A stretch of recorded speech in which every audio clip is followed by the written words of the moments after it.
Hello everyone, welcome to the channel the फीडियाज academy. आप सभी का फीडियाज एकेडमी में बहुत बहुत स्वागत है। मैं कपिल संडीले आप सभी का बहुत बहुत हार्दिक अभिनंदन करता हूं, स्वागत करता हूं, इस्तकबाल करता हूं।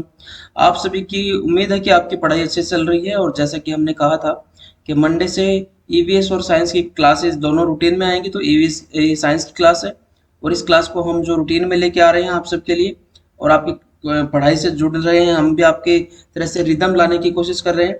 आप सभी के लिए जितना ज़्यादा बेनिफिशियली क्लासेस हो जाएगी उतना ही अच्छा है। तो हाँ, आप सभी बच्चे, अगर आप कभी इस चैनल पर नए आए हैं तो आप हमारे चैनल को जो यूट्यूब चैनल है द फिडियाज एकेडमी, इसको सब्सक्राइब कर लीजिए। तो साइंस की क्लास एक नया फिनोमिना है, इसलिए अभी इसकी क्वेश्चन की फ्रीक्वेंसी 10 पे रखी जा रही है। धीरे धीरे इसको आगे बढ़ाएंगे जैसे जैसे कोर्स डिलीवर होगा आगे। और ईवीएस की क्लासेस का भी यही है। अभी हम 15 से 20 क्वेश्चन के सेट लेके आएंगे। उसके बाद जैसे जैसे हमारा कोर्स कंप्लीट हो जाएगा ऐप के ऊपर, वैसे ही हम आपको लार्ज नंबर ऑफ क्वेश्चन का रिवीजन शुरू करवा देंगे, ताकि आपका कोर्स का बेनिफिट में मिल जाए। तो मेटा पे आप हमें फॉलो कर सकते हैं, और टेलीग्राम पे भी ये पीडीएफ वगैरह बता दे दी जाएगी, प्रैक्टिस सेट दे दी जाएंगे। गूगल प्ले स्टोर से हमारी ऐप डाउनलोड कर सकते हैं और वहाँ पर आप डेमो क्लासेस देख सकते हैं अलग अलग कोर्सेज की। पहला क्वेश्चन देख लेते हैं। Which is the most abundant hydrocarbon pollutant out of the followings. तो ये एक्स्ट्रा लग गया है। Which is the most abundant hydrocarbon pollutant out of the following. देखिए, हाइड्रोकार्बन कंपाउंड हमारे नेचर के अंदर हमें बहुत सारे मिलते ही हैं। हाइड्रोजन और कार्बन से बने हुए कंपाउंड है, इसके अंदर कोल भी काउंट हो जाएगा और इसके अंदर पेट्रोलियम भी काउंट हो जाएगा। तो ये दोनों कंपाउंड के जलने से एक पोल्यूटेंट निकलता है, ठीक है। वो मैक्स इन सभी में कंपेयर करके बताना है कि कौन सा सबसे ज्यादा है, ब्यूटेन, प्रोपेन, इथेन या मीथेन। इन सभी में कंपेयर करके देखेंगे। तो right answer will be the methane. Methane CH4, ये एल्केन है, ठीक है, एल्केन है। एल्केन हाइड्रोकार्बन है। ये सैचुरेटेड हाइड्रोकार्बन में काउंट होता है। इसमें सी की जो चार वैलेंसी है, कार्बन की चार वैलेंसी, वो सेटिस्फाइड है, चार हाइड्रोजन के साथ इनका बॉन्ड बना हुआ है। तो इस तरीके से ये मीथेन का स्ट्रक्चर हो जाएगा।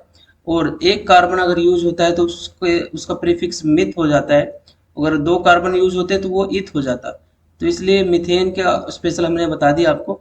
मीथेन के लिए खासतौर से बता दिया। इथेन में दो कार्बन हो जाएंगे, इसलिए इसका ये नाम है। प्रोपेन में तीन कार्बन हो जाएंगे और ब्यूटेन में चार कार्बन हो जाएंगे। तो इस तरीके से आपको ये भी कॉन्फ़िगरेशन, क्लासिफिकेशन ऑफ हाइड्रोकार्बन भी आपको थोड़ा सा बता देते हैं, जो कि टॉपिक आपसे हर एग्जाम में पूछा जा रहा है।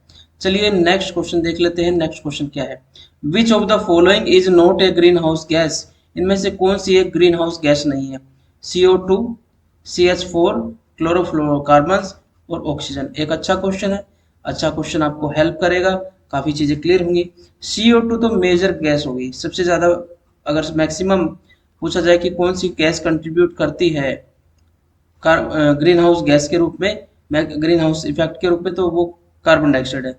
अगर आपसे पूछा जाए कि दूसरे नंबर पर कौन सी है, तो वो मीथेन ही है, तो सबसे ज्यादा हार्मफुल है। हार्मफुल किस तरीके से, ये ग्रीन हाउस गैस के रूप में है।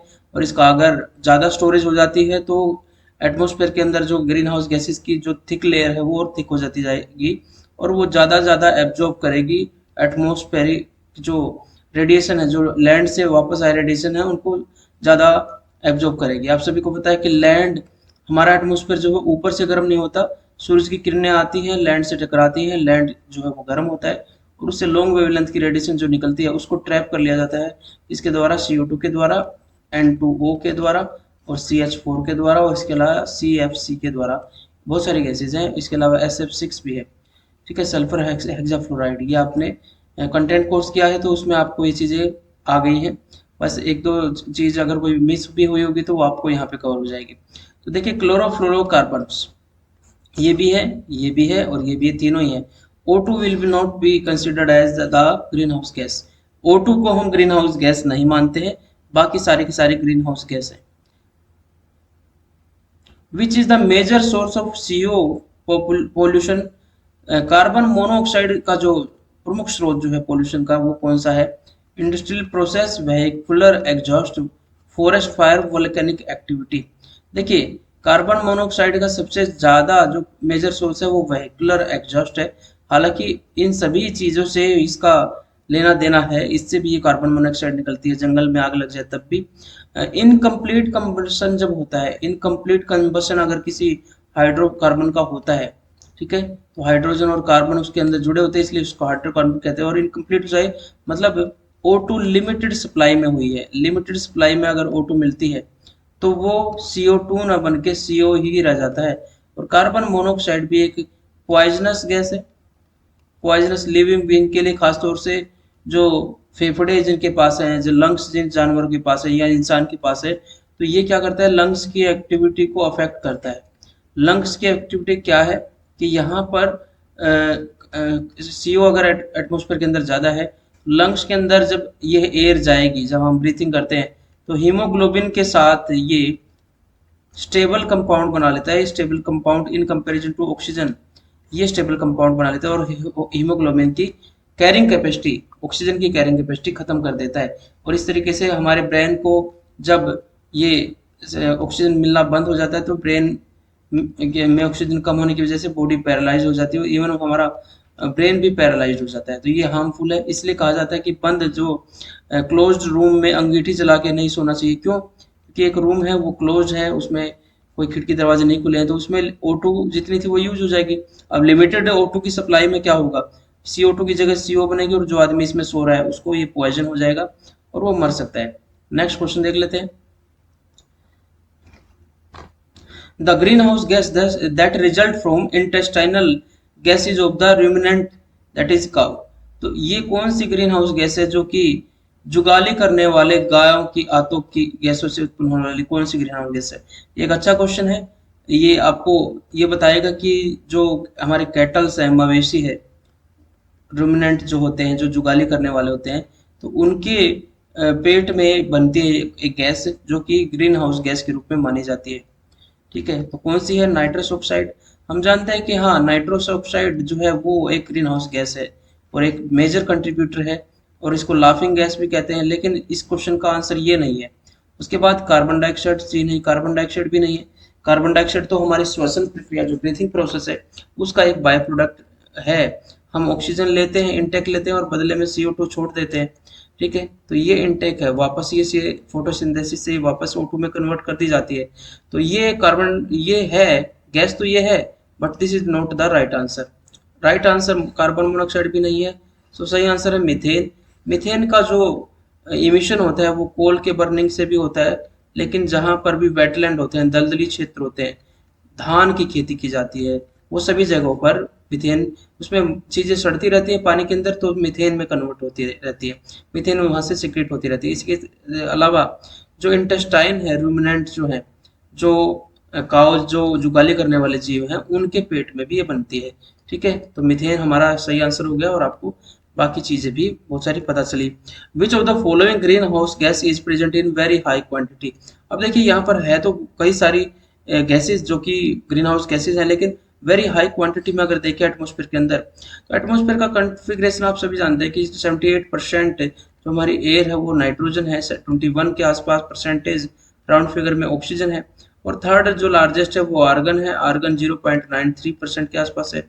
और फिर बच गया कौन सा? फिर बच गया है CO, जो बाकी गैसेस के कंपैरिजन में 0.03% है। तो इस तरीके से देखें तो इनका कहीं पे भी स्थान नहीं है, तो हमारा आंसर आ रहा है carbon dioxide. Carbon dioxide is the gas that is green house gas that is present in very high quantity, बहुत अधिक मात्रा में ये मौजूद है एटमॉस्फेयर के अंदर, और मेजर कंट्रीब्यूटर है, सबसे ज्यादा इसी की वजह से ग्रीन हाउस इफेक्ट हो रहा है। और इसकी थिकनेस बढ़ने की वजह से, कार्बन डाइऑक्साइड ज़्यादा हो जाने की वजह से डिफोरेस्टेशन भी हो जा रहा है, तो उसकी वजह से भी इसको रिसाइकलिंग नहीं की जा सकती। तो डिफोरेस्टेशन मतलब वनों को काट दिया गया है, तो वन जो है इसको क्या करते हैं, कार्बन डाइऑक्साइड को दोबारा O2 में कन्वर्ट कर देते हैं फोटोसिंथेसिस द्वारा, और इसलिए डिफोरेस्टेशन की वजह से O2 ये जो कन्वर्जन है ये रुक गया है, और CO2 का जो बैलेंस है वो जो बिगड़ गया है, और CO2 की मात्रा बढ़ गई है एटमॉस्फेयर के अंदर, जिसकी वजह से ग्रीन हाउस गैसेस के रूप में ये बढ़ रही है, तो ग्लोबल वार्मिंग के रिजल्ट के रूप में ये दिखाई दे रही है। ठीक है, तो ये हमारी लार्जेस्ट कंट्रीब्यूटर भी है और लार्जेस्ट अमाउंट में है। The process of transfer of charge from a charge body to earth is called as what? The process of transfer of charges from a charge object to the earth is called but किसी आवेशित वस्तु से पृथ्वी पर आवेशों के स्थानांतरण की प्रक्रिया क्या कहलाती है? अर्थिंग, लाइटनिंग, ओसिलेशन मोशन और इलेक्ट्रॉन मूवमेंट। कौन सा होगा? अर्थिंग, बिजली दोलन गति या इलेक्ट्रॉन आंदोलन। अर्थिंग इसको बोलते हैं। आप सभी जानते हैं जब भी घर में आप एक प्लग देखते हैं, उस प्लग के अंदर आपको अगर पावर प्लग है तो ऐसे दिखाई देता है, अदरवाइज आपको सिंपल प्लग में आपको दो चीजें दिखाई दी जाती है। तो एक जो प्लग होता है वो अर्थ का होता है, ठीक है, और दूसरा जो प्लग होता है वो इलेक्ट्रॉन करंट का होता है। तो करंट जब इससे मिल जाता है तो इस करंट को वापस अर्थ में, चार्ज को अर्थ में भेजा जाता है। तो अर्थिंग, एक अर्थ का तार तो होता है, आपने अगर तार बदले हैं तो अर्थिंग इसको कहते हैं। किसी आवेशित वस्तु से पृथ्वी पर आवेशों के स्थानांतरण की प्रक्रिया क्या कहलाती है? अर्थिंग कहलाती है। तो राइट आंसर इज 1। अब बढ़ते हैं नेक्स्ट क्वेश्चन की तरफ। अच्छा, हमारे डीएसएफजी की अगर तैयारी कर रहे हैं तो हमारे चैनल पे आप एक्सपर्ट फैकल्टी के साथ, in guidance of Govind sir के साथ आप कोर्स ज्वाइन कर सकते हैं। उसमें डीएसएसबी पीआरटी का कंप्लीट कोर्स है, पार्ट 1, पार्ट 2, और सभी तरह की फैसिलिटी, लाइव रिकॉर्डेड क्लासेज हैं। स्पेशल डाउट क्लासेस भी सर ले रहे हैं, यूट्यूब पे ले रहे हैं, खासतौर से बच्चों की डिमांड पे।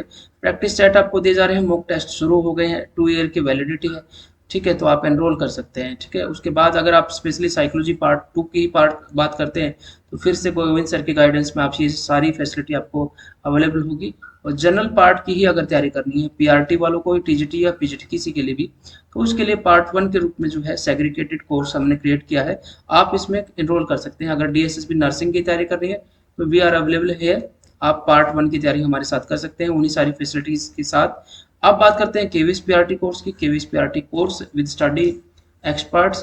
तो हमारा एक पड़ाव था कि हम भी कंफ्यूज थे कि इतना दंगल चल रहा है, ये दंगल में कहीं हम ही बीच में, सांडों के बीच में होता ना कि दो सांडों के बीच में झगड़ा होता तो बीच में नहीं घुसते।